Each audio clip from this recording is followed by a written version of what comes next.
안녕하세요. 저는 올해 60대 중반이 된 남자입니다. 오늘은 저의 파란만장한 인생 이야기를 한번 풀어볼까 싶어요. 제 인생에는 정말 우여곡절이 많았고 정말 힘들었습니다. 거지처럼 살아가던 저도 한순간에 벼락부자가 되기도 하더라고요. 이런 거 보면 세상에는 정말 신이 있나 싶기도 합니다. 저는 어렸을 적부터 부모님을 잃고 여동생과 단 둘이서 살고 있었어요. 고등학생 때 돌아가셨는데 한순간에 집안에서 경제적인 일을 하고 계시던 두 분이 사라지니까 저와 동생은 매일을 굶어야 했죠. 저는 공부를 잘했어서 대학교에 가고 싶었지만 돈이 너무 없었고 결국 고등학교를 자퇴하고 공장에 들어가서 일을 했습니다. 제 꿈은 이루지 못해도 괜찮으니 여동생만큼은 하고 싶은 거 다 하게 해주고 싶었거든요. 그래서 동생 하나만 바라보면서 살았습니다. 새벽에는 이웃집 할머니 집으로 가서 돼지 먹이도 주고 돼지 배설물도 치우면서 돈을 벌었고 해가 뜨면 해가 질 때까지는 공장에서 열심히 일을 했습니다. 몸에는 돼지의 배설물 냄새가 매일 배어 있었고 사람들은 저를 멀리하기 시작하더군요. 다행히도 여동생은 부모님이 돌아가셨다고 엇나가지 않았고 바르게 자라서 공부도 잘하고 성실했어요. 저를 많이 의지하는 여동생을 보니까 일을 더 열심히 해야겠더라고요. 하루에 3시간씩 자면서 일을 하는 게 습관이 되었답니다. 그러다가 하루는 제가 너무 힘들었는지 쓰러진 적이 있었어요. 공장에서 기계를 돌리다가 머리가 어지러워서 눈을 잠깐 감았는데 눈을 뜨니 병원이더라고요.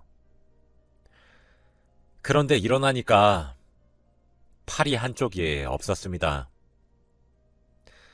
엄청난 고통이 제 팔을 감쌌고 저는 눈물이 흘렀죠. 저는 과로로 인해서 쓰러지면서 기계에 제 팔을 넣었다고 해요. 그러면서 절단이 되었고 쓰러졌다고 했죠. 옆에 있던 동생이 자기 때문에 일하다가 그렇게 된 것 같다면서 미안하다고 펑펑 우는데 제가 더 미안했습니다. 앞으로 돈은 누가 벌고 동생 뒷바라지는 어떻게 해야 할지 막막했거든요.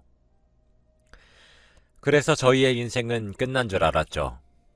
저는 집에서 한쪽 팔로 부업을 시작했고 처음에는 너무 힘들었지만 적응하다 보니 속도도 점점 빨라지더라고요. 그치만 제가 공장에서 일을 할 때만큼 돈을 벌지 못했습니다. 이웃집에서 돼지 관리하는 것도 나름 재밌었는데 하지 못하니까 아쉽더라고요. 그때도 잠을 거의 자지 않으면서 부업을 했던 것 같습니다. 동생은 옆에서 공부를 하고 저는 부업을 하고 그랬죠. 그렇게 저와 여동생은 돈을 덜 쓰면서 생계를 유지해갔고 다행히도 동생은 간호사의 꿈을 이룰 수 있었어요. 동생은 성인이 되니까 더 성숙해졌고 남자친구도 사귀면서 놀러 다니더라고요. 저는 연애를 한 번도 해보지 못했었는데 동생의 웃는 모습을 보니까 저도 연애가 하고 싶어서 집에서만 있는 생활을 그만하고 밖으로 다녔습니다. 다들 제가 한쪽 팔이 없으니 처음에는 당황하고 괴물처럼 보시다가 시간이 지날수록 익숙해지셨는지 별 반응이 없으시더라고요. 저희 동네가 워낙 작아서 아마 다 아시는 분이라 그랬던 것 같습니다. 그런데 거기서 제 연인을 만나게 되었어요. 저는 동네를 걷다가 슈퍼마켓에 들렀는데 거기에 주인 자리에 앉아 있더라고요. 그 슈퍼마켓 주인 아주머니와 친해서 자주 갔는데 아주머니는 안 계시고 아리따운 여성분이 계셨는데 아마 따님분인 것 같았습니다. 저는 얼굴이 빨개졌고 물건을 사고 계산대에 올려두었죠. 그때 주인 아주머니께서 들어오시고는 아이고, 영민이 왔냐? 인사해. 우리 딸. 이라며 그 여자분과 인사를 시키셨어요. 저는 빨개지는 얼굴을 가릴 수 없었고 아주머니는 아이고야, 영민이 얼굴 빨개지는 거 봐라. 우리 딸이 마음에 드나 보다? 뭐 소개해줄까? 라며 말을 했죠. 저는 괜찮아요. 라고 소리치고 슈퍼마켓을 뛰쳐나왔습니다. 그리고 집에 갔는데 며칠 동안 그 여자의 얼굴이 생각나더라고요. 얼굴도 하얗고 긴 생머리였던 그녀는 너무 제 이상형이었습니다. 그런데 며칠 뒤 슈퍼 아주머니께서 저희 집을 알려주셨는지 그녀가 저희 집 앞에 서 있었어요. 그녀도 제가 마음에 들었나 봅니다. 그날부터 저와 그녀는 매일 만났고 연애를 시작하게 되었죠. 여동생은 신기하게도 제가 연애를 하는 걸 바로 알아맞혔고 어떻게 알았냐고 물어보니까 얼굴에 생기가 돈다고 하더라고요. 정말 신기했습니다.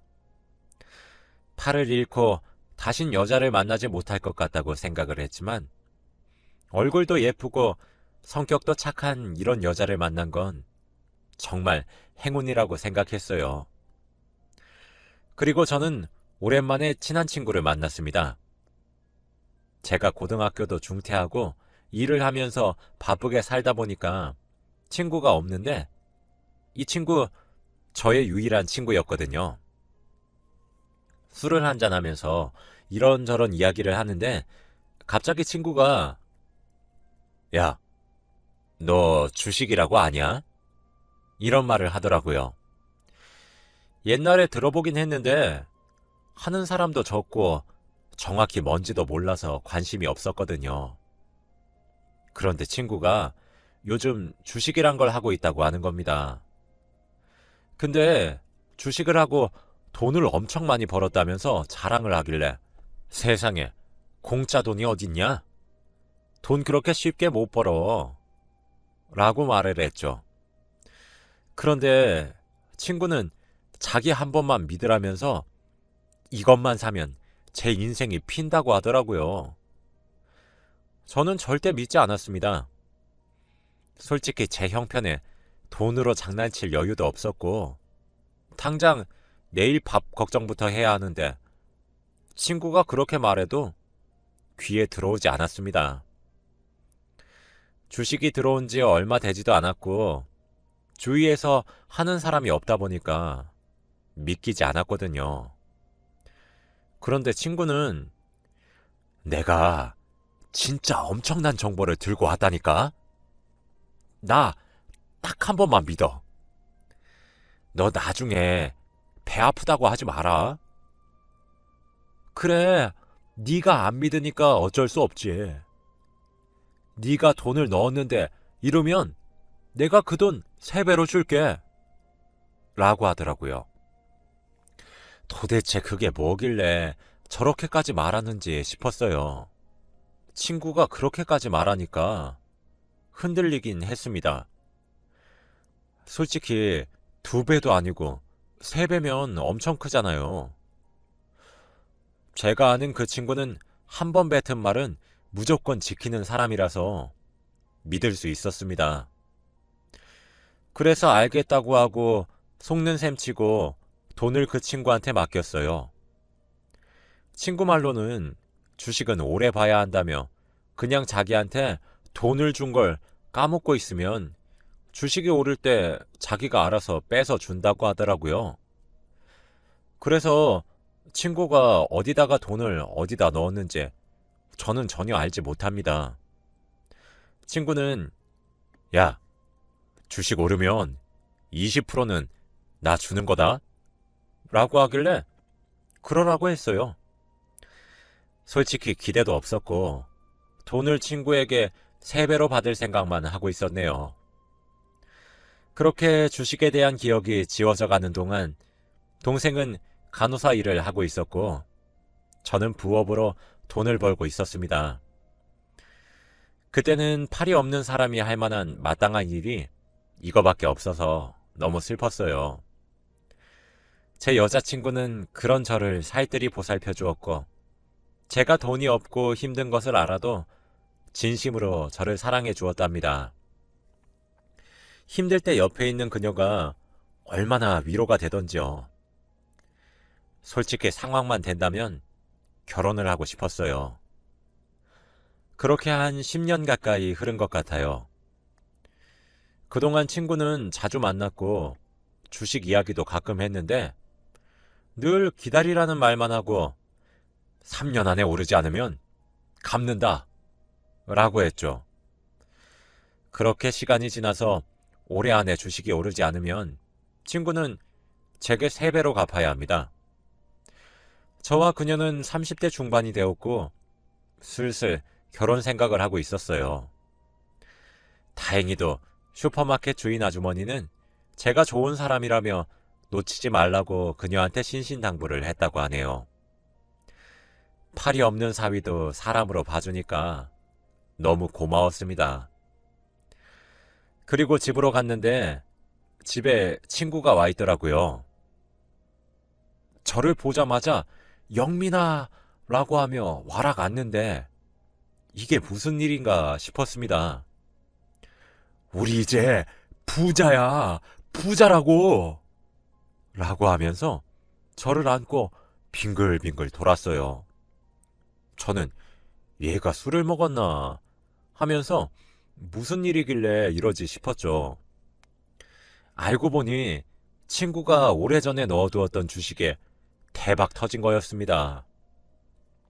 올해 안에 주식이 오르지 않으면 3배로 저에게 줬어야 했는데 올해 끝나기 몇 달 전에 주식이 대박을 친 거죠.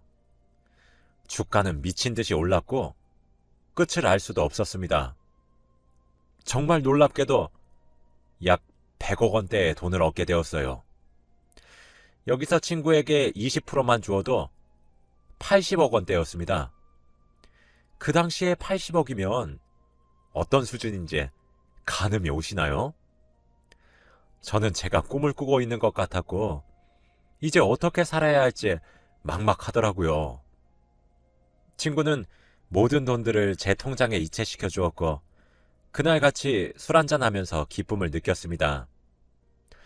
저는 너무 고맙다며 생명의 은인이라고 했고 친구는 뭘 친구가 다 돕고 사는 거지 라며 괜찮다고 했죠. 저는 여동생에게 우선 말을 하지 않고 부동산에서 좋다고 하는 자리에 땅과 건물 그리고 집도 다 샀어요. 그리고 나서 여동생에게 솔직히 말했습니다.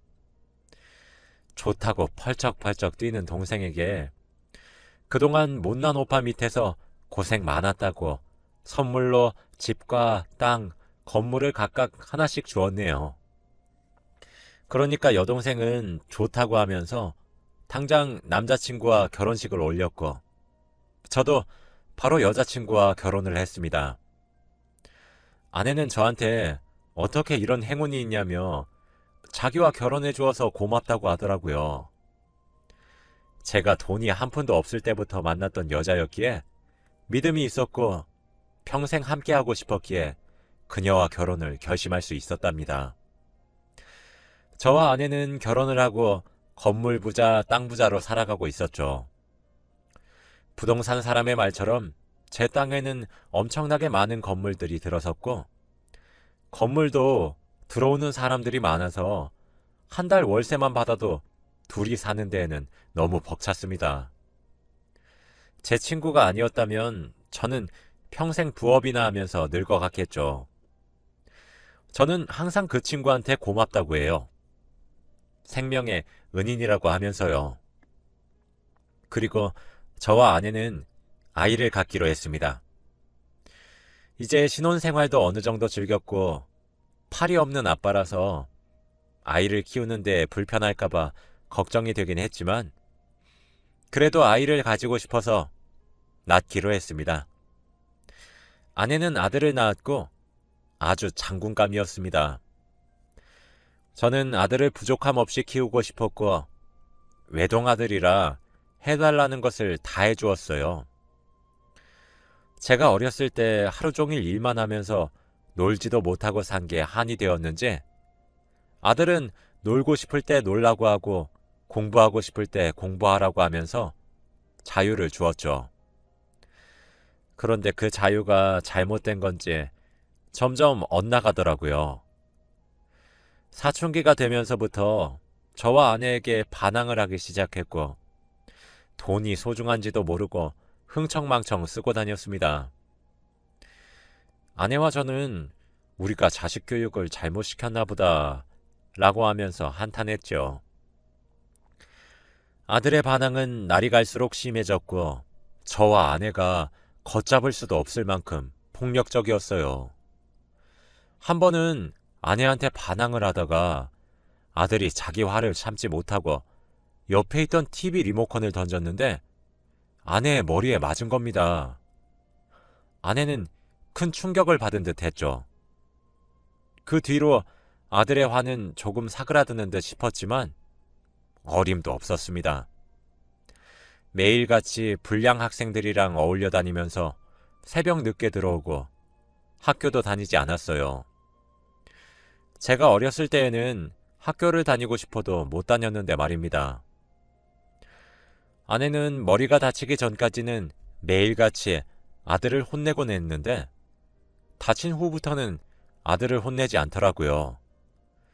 그리고 계속해서 어지럽다, 속이 메스껍다 이러면서 구토도 하고 그랬습니다. 리모컨에 처음 맞았을 때에는 병원에서 아무 이상이 없다고 했는데 아내가 약 6개월 동안 그런 말을 하니까 조금 심각한 것 같더라고요. 그래서 서울에 있는 큰 병원으로 가서 정밀 검사를 받았습니다. 그런데 거기서 아내가 뇌진탕이라고 하는 게 아니겠어요. 의사 선생님께서 과거에 머리에 세게 충격을 가한 적이 있나요? 그때부터 아마 뇌진탕 증상이 시작되었을 건데 라고 하셨죠. 원래 뇌진탕은 다들 처음에는 대수롭지 않게 여기시는데 시간이 지날수록 후유증이 커진다고 했어요. 앞으로 머리를 조심해야 하고 혹시나 쓰러지면 머리는 절대 부딪히면 안 된다고 했죠. 저와 아내는 너무 충격적이었고 제가 한쪽 팔로 열심히 아내를 병간호해 주기로 했습니다. 그리고 얼마 뒤 갑자기 아들이 소개해 줄 사람이 있다고 하는 겁니다. 저와 아내는 여자친구를 사귄 건가 싶어서 기대를 하고 있었는데 정말 충격적이었어요.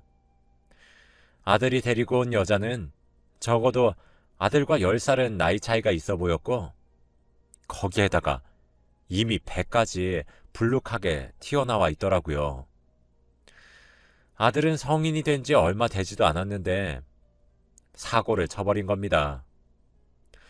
우선 아내와 저는 당황하지 않고 그 여자와 이야기를 나누었는데 그 여자와 아들은 술집에서 만났다고 하더라고요.